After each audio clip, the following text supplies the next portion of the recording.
Hi, this is Chris Dames and welcome to Common Sense Money. And I haven't done a video on Common Sense Money for a while. It's all been about the podcast recently, but I wanted to do a special video for Financial Planning Week. But the weird thing is, it's not Financial Planning Week. It was Financial Planning Week. The Institute of Financial Planning's Financial Planning Week was last week. But I just got really busy, so I released a couple of animated videos that you can find on the Common Sense Money website if you go and take a look. But I wanted to do something really special. So this video should help you do that. It's going to be a series of 5 or 6 videos. And the reason that I wanted to do this is because I feel that the greatest insight I get isn't from giving answers. It's from asking the right questions. And actually, we all learn through asking questions either of ourselves or of other people, and trying to understand more about the world and money in particular, or anything in general, to try and make sense of everything we do. The problem is, and especially when it comes to asking financial questions, adults are rubbish at it. They are really, really bad at asking questions about money. Now, you may have your own opinion, but one of the things that I think is the reason that adults tend to be quite bad at asking questions about money is purely and simply is because we're expected to know the answer.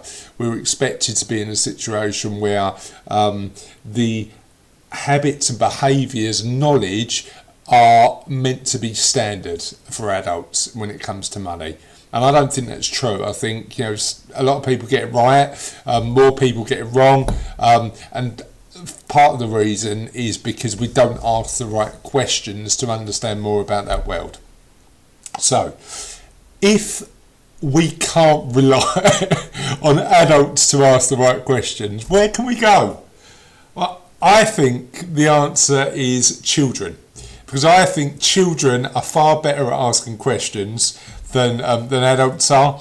And over these series of videos, what I'm going to share with you is some questions that I received from children, and the answers that I gave. And I want to share with you the first one today.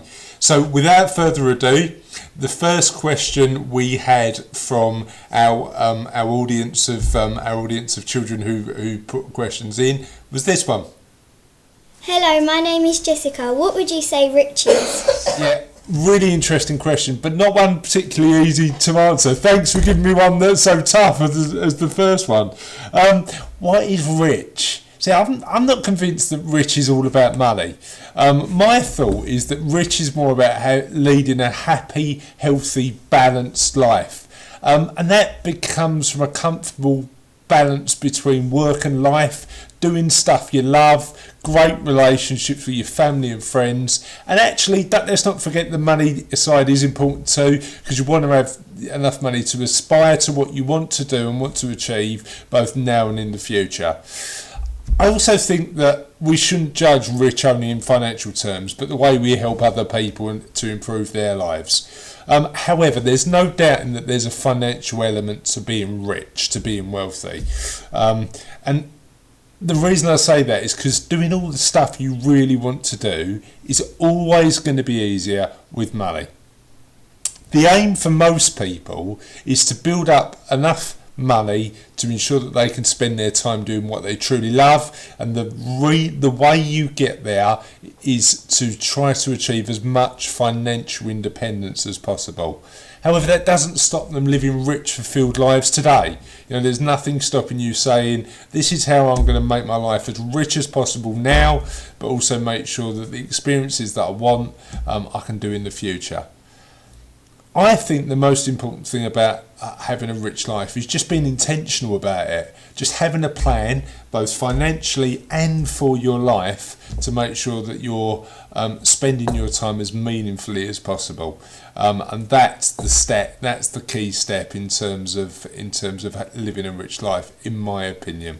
So, So hopefully that answers the question. Next time we'll have another question from another young person, and hopefully we can provide a bit of an insight then.